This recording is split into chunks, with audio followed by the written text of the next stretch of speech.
안녕하세요. 영어 강사 윤재나입니다. 궁금하셨죠?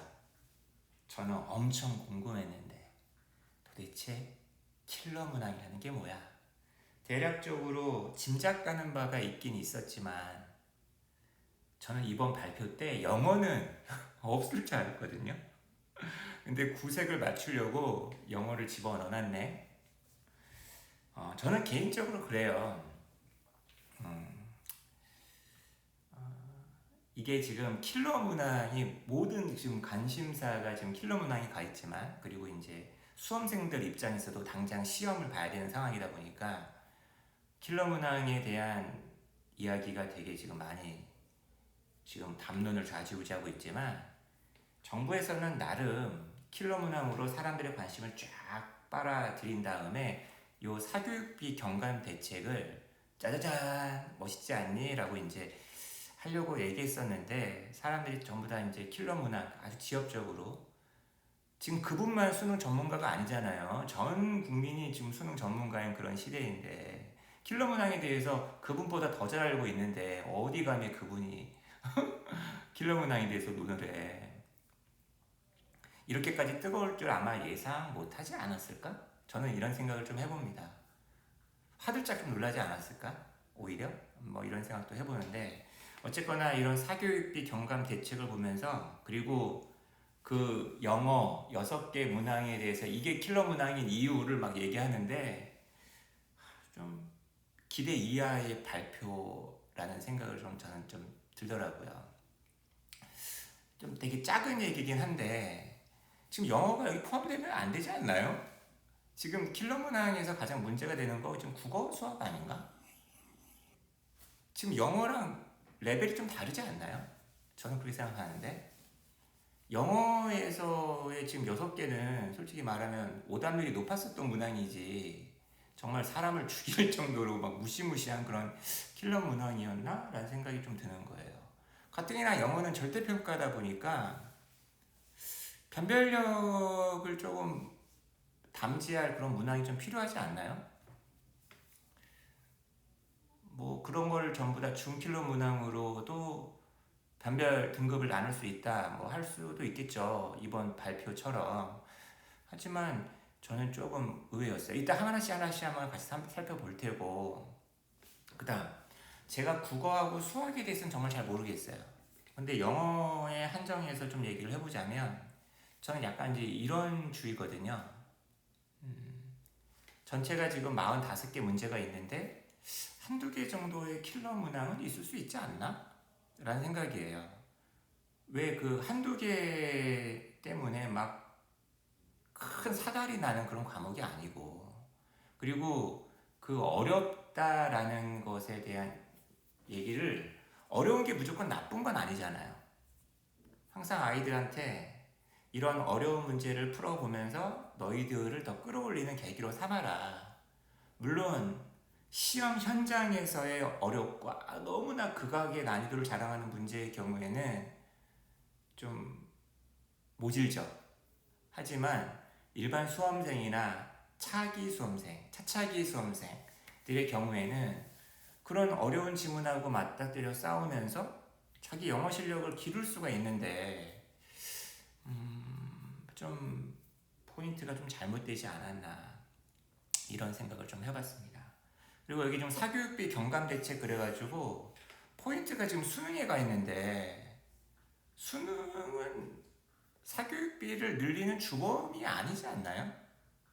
저 개인적으로 지금 최근에 고등학교 1학년, 2학년 학생들 많이 가르치면서, 야, 내신이 정말 엄청나게 더 커진 바람에, 내신이 좌지우지하는 시대라서 내신 따기 위해서 그렇게 많은 아이들이 지금 영어하고 수학 다니고 막 있는 상황인데, 수능은 고3 때 얘기잖아요.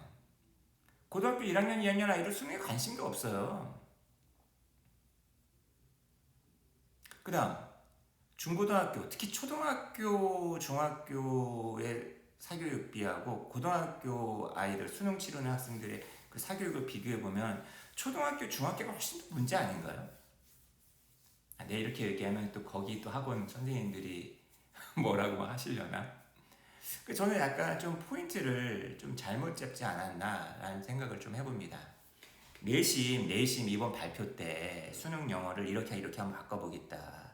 매번 유형이 똑같아가지고 기계적으로 아이들이 공부한다. 유형의 변화를 주겠다. 킬러 문항을 줄이고 유형의 변화를 좀 주겠다. 문항 수를 한번 늘려보겠다. 한 문제를 맞히냐 틀리냐 때문에 너무 큰 어떤 한 문제의 영향력이 너무 크다 보면은 문항수를 늘리는 거예요. 대신 지문을 좀 줄이는 거죠. 길이를. 문제의 난이도를 좀 쉽게 하고 문항수를 많이 하면 그만큼 변별력이 좀 담보되잖아. 아이를 공부하기도 편하고. 저는 수능 영어를 그런 쪽으로 좀 바꾸는데 약간 좀 저는 찬성하는 쪽인데 그런 얘기는 없고 그냥 킬러 문항에 대한 얘기, 그다음 원론적인 이야기 막 이런 게 나와서 저는 개인적으로 좀 그랬습니다.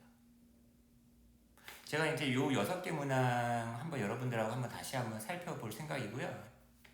제가 바로 여기서 있는 거 다 해설을 하진 않을 거예요. 대신 제가 밑에 설명에다가 과거에 제가 그 문항들에 대해서 설명했었던 거 영상 링크를 달아놓을 테니까 그 지문 하나하나에 대해서 더 구체적이고 또 딱 파들어가는 그런 지문은 그 링크로 대신 대체하도록 하겠습니다. 공정한 수능 평가, 킬러 문항 빈셋 제거, 출제 원칙, 공교육 중심. 기존에 이런 수능 모평 다 시험 치르고 나서 공교육 범위 내에서 출제했다, 잘됐다라고 자평하지 않았었나? 교육과정 평가원에서? 기존에도 공교육 중심이라고 얘기하지 않았나요?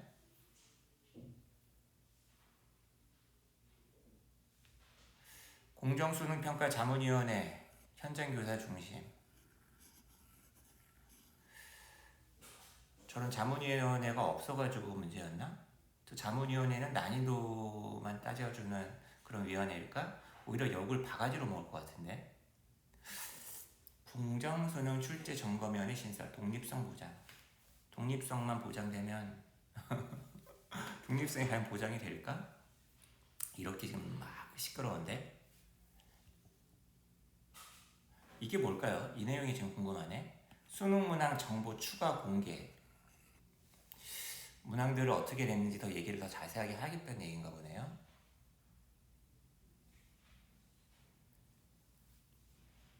이거나 많이 막 터져 나왔으면 좋겠네요.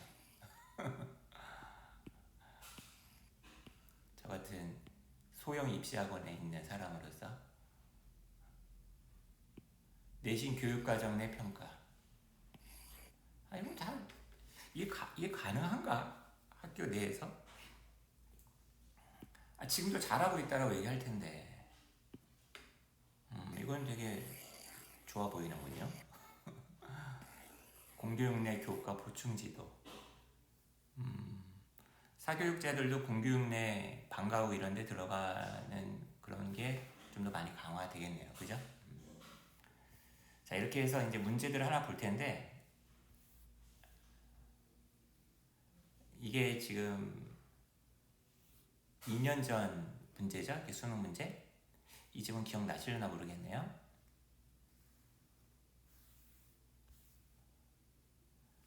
문장 내 단서로 문제를 풀 수는 있으나 문장 간의 연결이 논리적으로 치밀하지 않고 글 자체에 대한 평가까지 해버리네. 단절이 다소 있어. 이 유형 문제를 내는데 좀 적합하지 않다. 왜냐면 이거는 뭐 주제 문제, 요지 문제도 아닌데 근데 이건 너무 일반적인 출제 원칙에 대한 얘기 아닌가요? 이렇기 때문에 킬러다 아니다라고 얘기하는 건 좀 그렇지 않나요? 그리고 어떤 글이 있을 때 저도 문제를 많이 내본 사람으로서 어떤 필자가 글을 쓸 때 야, 이건 나중에 한국이란 나라에서 수능이라는 문제의 지문으로 활용될 가능성이 있으니 좀 더 치밀하게 써야겠어. 출제자가 이런 지문을 좀 찾아내야겠죠. 더 논리적으로 치밀한. 여기 이런 말 나오잖아요. 의미 및 논리적 흐름을 파악하는 것보다 단어 등 단서를 활용한 풀이법, 스킬을 활용할 경우 더 쉽게 풀릴 수 있는 문항으로 보일. 이 말씀을 하신 분은 이런 스킬 전략을 잘 갖고 계신 분인가 보네요. 그죠? 그러니까 이게 출제하기에 좀 부적합한 지문이었다라는 얘기지. 이러기 때문에 킬러다라고 얘기해 보면은 한도 끝도 없지 않나? 아,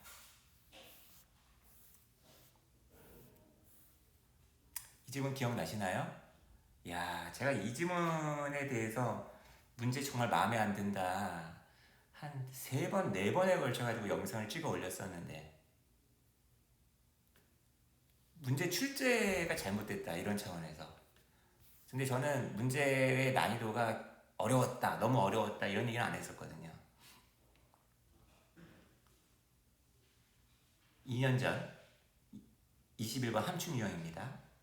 과학자에 대한 맹목적 신뢰는 지양해야겠지만 없애야겠지만 어느 정도 그래도 신뢰는 필요하다는 추상적이고 학생들이 이해하기 다소 난해한 내용이며, 그래서 여기서 얘기하는 학생들이 누구죠? 다소 난해한 것과 그냥 난해한 것은 뭘까? 공교육에서 다루는 일반적인 수준보다 복잡한 문장 구조로 되어 있어요. 공교육에서 어떻게 가르치는데, 공교육에서 EBS 교재 가지고 가르치는데 EBS 교재는 이거보다 더 지랄맞은 지문이 얼마나 많은데요. 정답 도출을 위해 의미 파악이 가장 중요한 밑줄 친 부분을 포함한 문장이 길고 이중 부정문이 포함된 복잡한 문장 구조를 사용한. 이제 앞으로 이렇게 되면 안 되겠네. 존엄하신 지엄하신 그분께서 이거 되게 싫어하시겠네.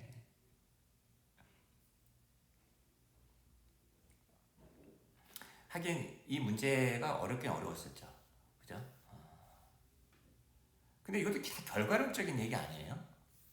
더 지랄맞은 그 지금 보니까 지금 전부 다 뭐 순서, 삽입 이런 순서, 삽입, 빈칸 이쪽에 쏠려 있는데 그럼 뭐 이런 유형을 내지 말라는 얘기야? 이런 유형 때문에 빚어진 난이도 오답률이 높은데 이런 거에 대한 얘기가 없잖아요. 오답률만 높으면 킬러 문항인 것처럼 지금 비춰진단 말이야. 작년도 수능시험 37번 변호사 수임료 체계라는 생소한 소재가 사용돼요.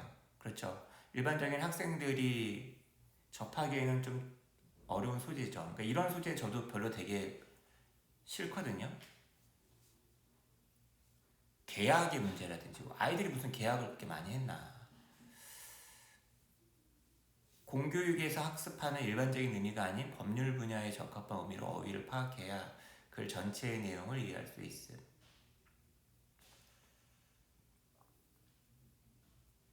단서들이 부족함. 야, 이런 단서로 이거 풀어야 돼 라고 얘기했던 제가 좀 멋쓰게집니다. 아, 야, 작년도 그 34번 빈칸 한성 이거 설명하느라 아주 저도 피똥을 쌌는데요. 시간 흐름에 대한 이해라는 추상적인 개념과 기후변화라는 일반적 소재를 동시에 활용하여, 이런 거를 넘나드는 게 글읽기의 목적 아닌가? 이런 능력을 길러주는 게 우리 영어 교육인데, 학생들이 구문을 해석하더라도 내용을 이해하기 어려울 수 있어.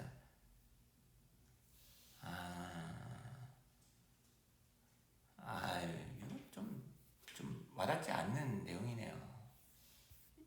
객관식 시험이라는 어떤 특수성도 약간 좀 놓치고 있는 것 같고.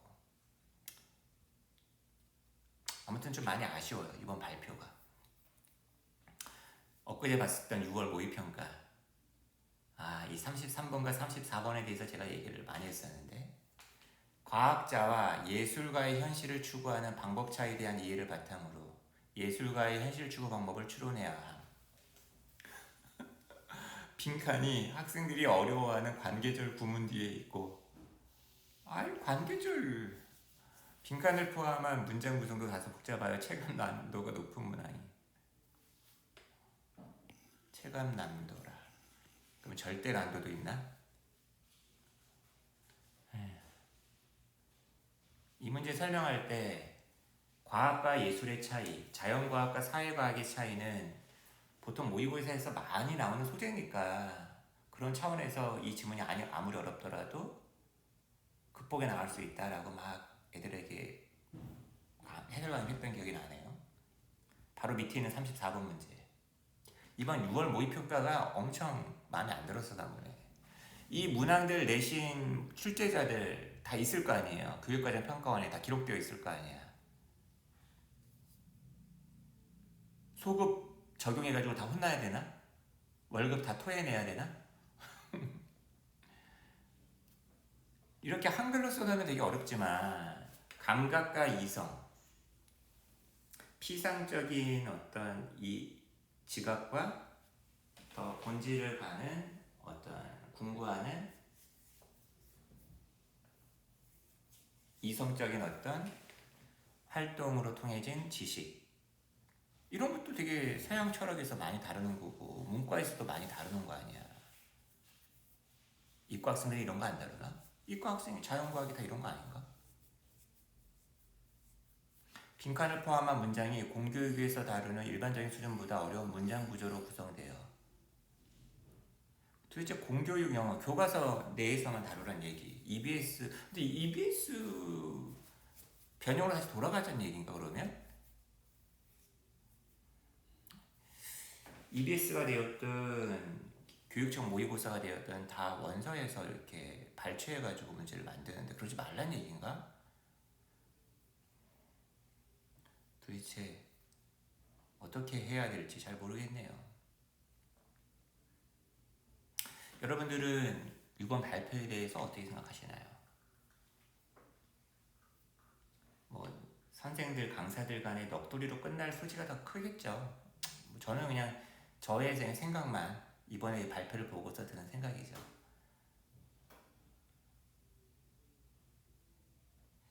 앞으로 수능영어가 좀 더 이렇게 좀 획기적으로 좀 많이 탈바꿈되어서 좀 변했으면 좋겠다라는 생각을 하고 있는데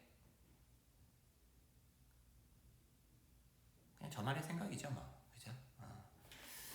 저도 저 같은 경우에도 예전에 변형 문제도 많이 만들고 변형 문제집도 만들고 이런 원서를 활용한 독해 교재도 만들고 했었는데 요즘에 좀 회의감도 많이 들고 무의미하다는 생각도 많이 들고 막 그래요. 그래서 이런 작업을 안 하고 그냥 혼자 공부 많이 하고 있는 상황입니다. 이런 발표를 보니까 앞으로 9월 모평이나 수능이 또 어떻게 나올지 궁금하긴 하네요. 근데 별반 달라지지 않을 것 같은데 제 생각에는 정말이에요. 저는 달라지지 않을 것 같아요. 그러니까 달라지지 않을 게 뻔히 보이는데 너무 제가 비관적인 생각을 갖고 있는 건가? 획기적으로 막 바꾸고 정말 멋있게 시험을 만들 수 있을까? 응원하고 기대를 해야 되나? 그래, 기대합니다. 낙관해야죠. 무조건 비판하고 까기만 해서는 안 되겠죠. 그죠? 기대해 봅니다. 정말 좋은 시험 문제가 나오기를 정말 기대해 봅니다. 근데 사실 그 모습은 잘 그려지지가 않지만